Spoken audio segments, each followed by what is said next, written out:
Hi, this is just a test video, which is why I look like the wreck of the Hesperus. I've just been out and it's been blowing a gale. I had to go and get my blood pressure checked, and of course it was sky high, so I've got to go back again. Next week, is it? No, the week after. And have it checked again. I keep telling them it's when I go to the GPs,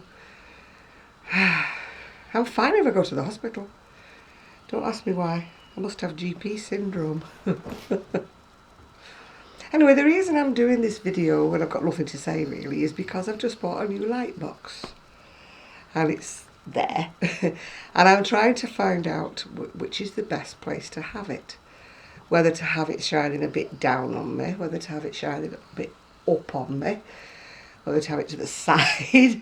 So it's a bit experimental at the moment. It came today and it's a heck of a lot bigger than I thought it would be. I never look at measurements, so usually when things arrive, they're usually smaller than I think they're going to be. But this is the opposite. This is bigger than I thought it would be. So I'm bathed now in sunlight, or whatever light. It might be good for my SAD syndrome as well, mightn't it? Being stuck in the bright light. You'll have to let me know, does it show up more of me wrinkles, or does it, flatter me? Oh, my nose is running now. The heat from the lamp is making my nose run. Oh, I tell you, it's very blowy out there. Not wearing anything jewellery-wise because I just pushed this top on because I realised that what I was wearing had long sleeves and, they want to do your blood pressure, they need short sleeves. So I just got quickly changed before I went up there.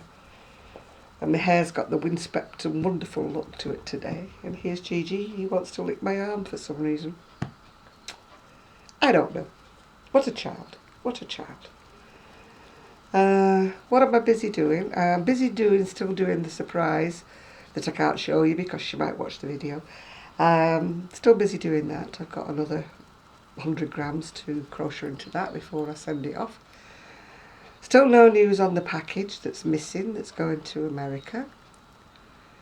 I tried ringing again and couldn't get through at all. And I think they got, oh, no, she's here again. We're just not going to answer the phone. It's her again, it's her again.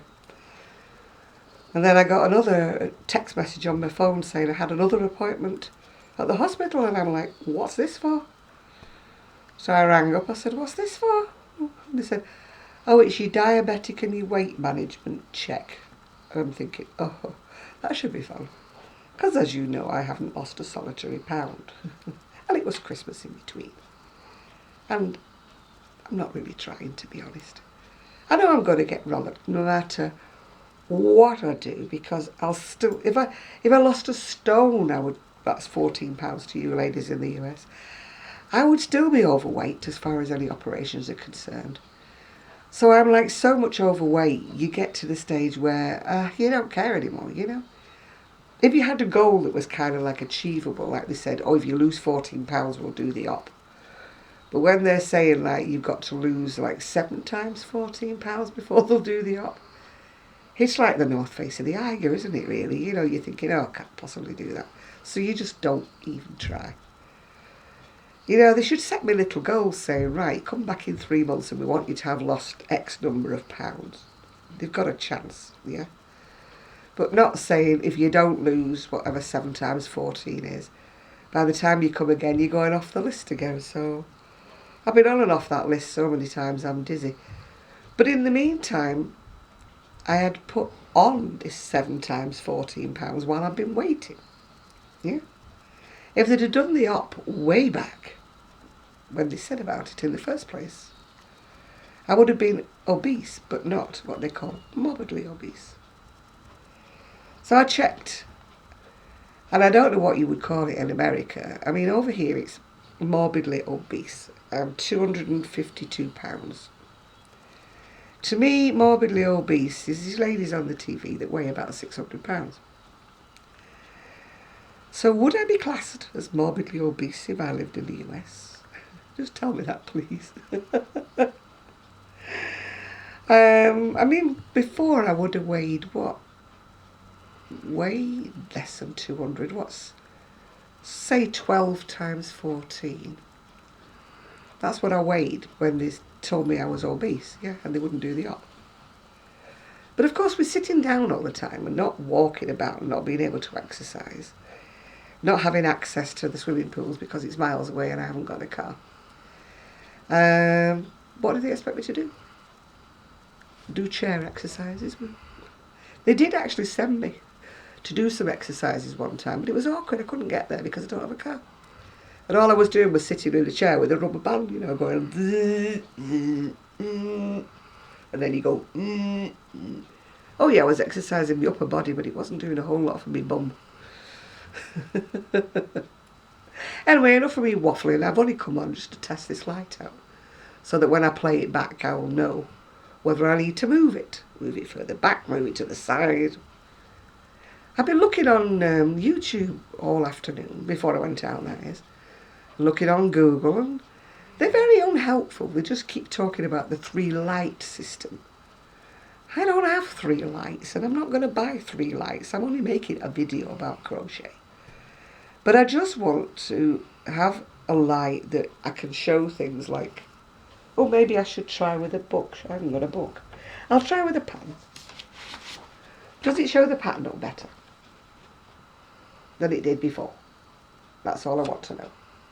Because before I was like, I didn't know whether to put it there, or where to put it to get the best results, yeah? So is it better?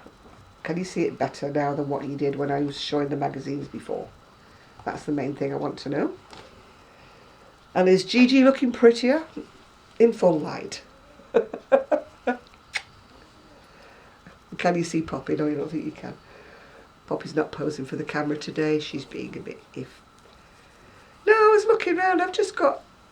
If I turn the light round, I'm going to dazzle you, aren't I? It's just a rectangle. It's, let me see. It's that wide and that tall. And it's a strong light. And it's inside this white light diffuser. So, if any of you make videos with lights, will you tell me where you put your lights, please? Do you put them like just behind the camera? Do you put them to the side? Do you point them upwards to your face, or do you put them downwards? This is looking slightly down on me. So is it giving me like 16 chins? If I put it underneath my chin, will I look ghostly and ghouly, you know? It's all a learning process. So you're in this learning process with me. And in the meantime, I've got to find somewhere to put this light.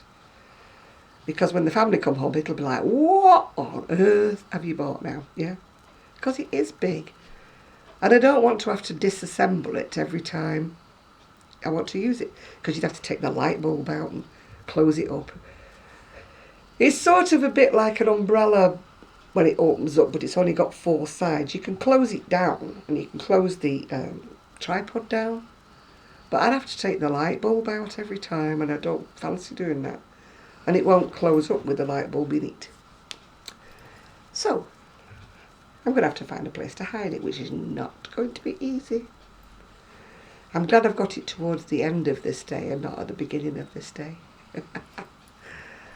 All I'm bothered about is the dog's knocking it over and smashing the light bulb, because that's probably where the cost of the whole tripod thing came. I mean, I only got a cheap one. You know me, cheap and cheerful. Because I thought, well, if it doesn't work, I haven't spent too much money, have I, you know? Whereas, you know, you could pay £70, £100 for them. And I don't even know whether they're going to be a success or they're not, you know. So I was more happy paying 20-something for it. I think it was £22 or something. You know, cheap and cheerful, that's me. Anyway, I'm going to go and make my... Well, we were having a discussion yesterday with Dina on whether it's dinner or whether it's tea that I'm going to have, because it's, what, about 5:15? And Ariane said it's the north-south divide of England, not the north-south divide of the US. That down south it's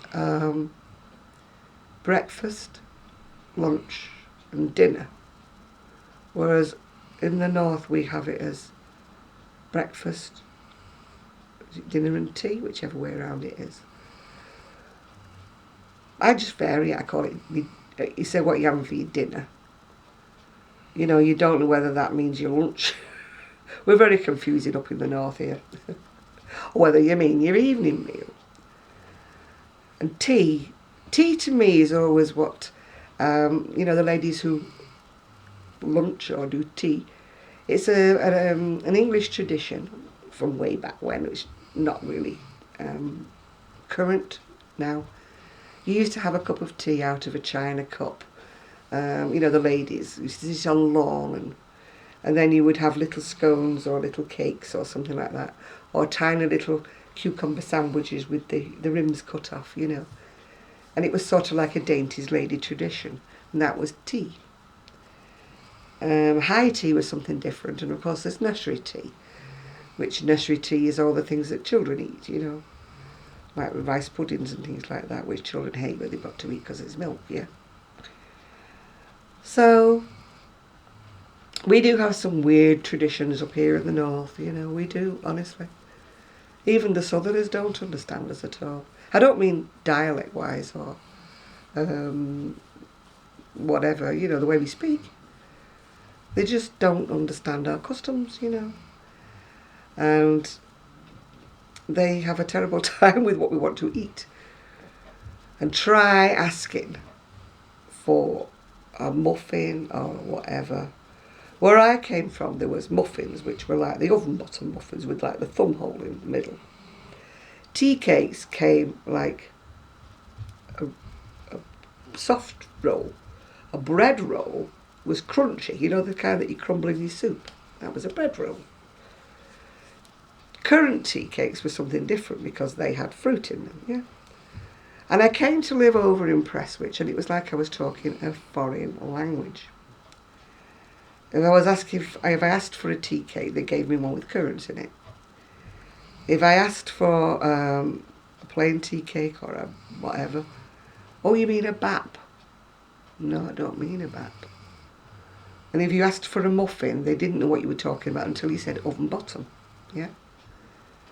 I had to learn a whole different language, and I only moved about 6 miles. So if you think they're weird in Oldham, they're even weirder over here. And they never even heard of a rag pudding over here. A rag pudding is a suet pudding with meat and onions in it. And they used to wrap it in what they called rags, but they weren't rags, of course. They were obviously clean, boiled cloths that you just used for puddings. And you wrapped them in them, and then they got steamed. And today they still make them in places, but they make them in tin foil. And they're not the same.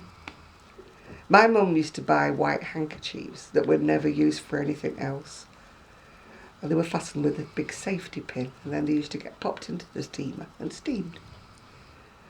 Can't beat a good rag pudding. Can't beat them. Nowadays, the nutritionist would scream in horror because they're made with suet, you know. Oh, the big no-no now, especially if you're vegetarian or vegan or whatever. They were made with suet. I don't even know if you can even buy suet anymore. But I tell you what, I mean, we weren't fat back then. We used to run it off, I suppose. And what made it worse was you got this massive big meat pudding, and then when you asked what was for afters, you got an apple pudding with custard. So it was like Stodgerama, you know. But they didn't half taste good.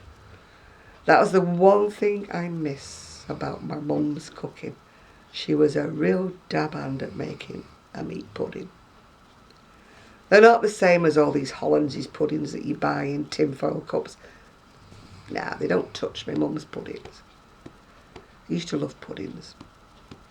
They were a meal in itself. She used to put the meat in and the potatoes and everything inside the pudding, yeah. You didn't need any mash or anything with it. Mashed potatoes, I should say. Anyway, me and the G. Have I got his best side? Is he looking gorgeous? I won't say that about me because I've not got any makeup on, so there's no good side to me today. So, we're going to say goodbye now, and thank you for joining me in my test video. Bye now.